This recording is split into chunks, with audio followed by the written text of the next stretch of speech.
বিধানসভা ভোটের আগে একটি বড়সড় খবর প্রকাশিত হয়েছে।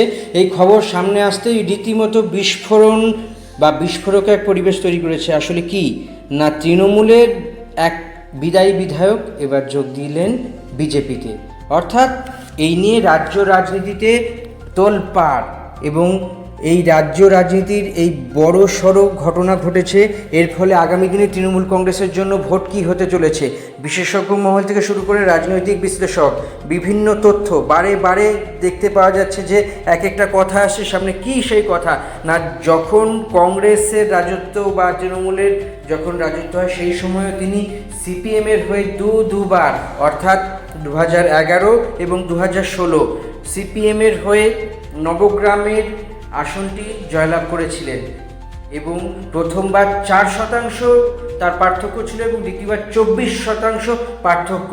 এবং সেই সিপিএমের প্রাক্তন নেতাই শুভেন্দু অধিকারী যখন তৃণমূলে ছিলেন, শুভেন্দু অধিকারীর হাতে ধরে বা শুভেন্দু অধিকারীর হাত করে জয়েন করিয়েছিলেন তৃণমূলে, এবং সেই নেতাই ফের একবার দল বদল করলেন। ফলে রাজনৈতিক জল্পনা এবং ধামাকায় কেঁপে উঠল বিভিন্ন দিক। কেননা বিধানসভা ভোটের আর সময় নেই বললেই চলে, কেননা 23 এপ্রিল প্রথম পর্যায়ে বা প্রথম ধাপের ভোট বা প্রথম দফার ভোট, দ্বিতীয় দফা বা শেষ দফার ভোট হলো 29 এপ্রিল। ফলে আজ যদি দেখা যায় 4 এপ্রিল, আর এখন থেকে ঠিক 18 দিন পর ভোট, অর্থাৎ যেটা বলতে গেলে 2 সপ্তাহের আর একটু বেশি সময় আছে। ভোটের জন্য কোনো সময়ই আর নেই। তৃণমূলের রাজত্বকালে, তৃণমূল যখন রাজ্যের বিভিন্ন স্তরে পঞ্চায়েত থেকে শুরু করে মিউনিসিপ্যালিটি, পৌর নিগম, লোকসভা, বিধানসভায় বিপুল পরিমাণে সংখ্যাগরিষ্ঠতা প্রকাশ পেয়েছে, ঠিক সেই সময়ে তৃণমূলের এক নেতা জয়েন করলেন বিজেপিতে। তিনি আগে বাম নেতা ছিলেন, দণ্ড প্রতাপ নেতা, এবং তিনি সেই আসনে বামেদের রক্ত খরানোর সময় আসনটি ধরে রেখেছিলেন। কিন্তু পরবর্তীকালে 2021 ভোটে তৃণমূলে জয়েন করার পর তাকে দল অর্থাৎ তৃণমূল কংগ্রেস নবগ্রাম থেকে লড়ার ছাড়পত্র দেয়, অর্থাৎ মনোনয়ন দেয়, এবং সেই সময় তিনি জয়েন করেন তৃণমূলে। এবং শুভেন্দু অধিকারী তখন বিভিন্ন জেলার পর্যবেক্ষক ছিলেন, তার সঙ্গে মুর্শিদাবাদেরও পর্যবেক্ষক ছিলেন। তো সেই কানাইচন্দ্র মণ্ডলকে তিনি তৃণমূলে নিয়ে আসেন, এবং 2021 তিনি থেকে যান দলে। 2020-তে শুভেন্দু অধিকারী দল ছেড়েছিলেন, তৃণমূল ছেড়েছিলেন। সেই নেতার নাম হলো কানাইচন্দ্র মণ্ডল, অর্থাৎ সেই পুরনো মেন্টার, সেই শুভেন্দু অধিকারী, কিন্তু দল নতুন বিজেপিতে তিনি এবার জয়েন করলেন। কেননা নবগ্রাম থেকে তৃণমূল কংগ্রেস আর তাকে মনোনয়ন দেয়নি। এর ফলেই দেখতে পাওয়া যায় যে পুরনো মেন্টার অর্থাৎ শুভেন্দু অধিকারী হাত ধরে শ্রমিক ভট্টাচার্য, রাজ্য বিজেপি সভাপতি, তার হাত থেকে বিজেপির পতাকা নিয়ে তিনি বিজেপিতে জয়েন করলেন। এবং অঙ্কের বিচারে দেখলে বোঝা যায় যে এখনও পর্যন্ত কোনোভাবেই বিজেপি নবগ্রামের আসনের প্রার্থী ঘোষণা করেনি। তাহলে এই অঙ্ক কি আগের থেকেই লেখা ছিল? এই ঘটনা কি আগের থেকে তৈরি ছিল? যেহেতু কানাইচন্দ্র মণ্ডল জয়েন করলেন বিজেপিতে, তখন থেকেই দেওয়াল লেখন আরও স্পষ্ট হয়ে গেল বিজেপির সঙ্গে আগে থেকেই হয়তো তার যোগাযোগ ছিল, তাই তৃণমূল তিনি ছেড়েছেন। এবং কানাইচন্দ্র মণ্ডলকে হয়তো প্রার্থী করবে এই রকম কথাতেই বা এই রকম আশ্বাসের ভিত্তিতেই তিনি জয়েন করলেন বিজেপিতে।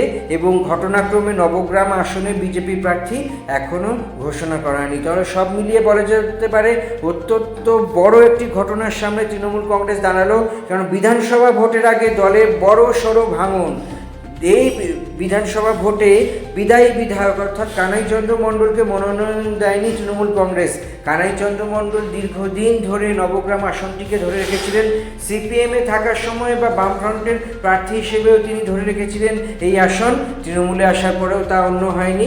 এই তৃণমূলে আসার পরে দেখতে পাওয়া যায় যে এই আসনটিকে তিনি 2021 ফের জয়লাভ করেন এবং মমতা বন্দ্যোপাধ্যায়ের হাতে তুলে দেন। সব মিলিয়ে বলা যেতে পারে এই কানাইচন্দ্র মণ্ডল কি এবার বিজেপির বাজি হতে চলেছে? এই কানাইচন্দ্র মণ্ডল যখন 2021 তৃণমূলে হয়ে প্রথমবার বিধায়ক হিসেবে নির্বাচিত হন, তিনি প্রায় 16% বেশি ভোট পেয়েছিলেন তার নিকটতম প্রতিদ্বন্দ্বীর থেকে। সব মিলিয়ে বলা যেতে পারে যে বিধানসভা ভোটের আগে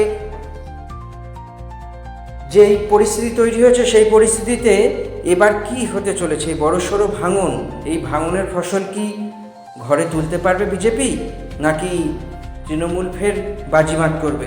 সব মিলিয়ে এখন পাখির চোখ হলো 2026-এর বিধানসভা ভোট, যা আর কিছুদিনের মধ্যেই দুটি ফেজে সম্পন্ন হবে এবং 4 মে অর্থাৎ 4 মে এই বিধানসভা ভোট রেজাল্ট বেরোবে, ফলাফল জানতে পারবেন সবাই।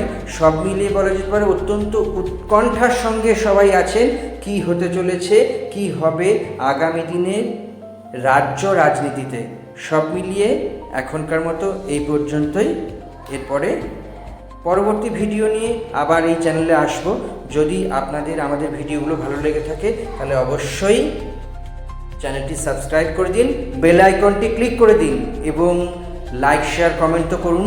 নতুন কোনো ভিডিও যদি আপনারা মনে করেন যে আমরা যা ভিডিও দেখাচ্ছি সেই ভিডিওর বাইরে অন্য ভিডিও দেখতে চান, তাহলে অবশ্যই আমাদেরকে কমেন্ট বক্সে জানান, আমাদের কমিউনিটিতে পোস্ট করুন এবং আমরা সেই ভিডিও নিয়ে পরবর্তীকালে আবার আপনাদের কাছে আসবো।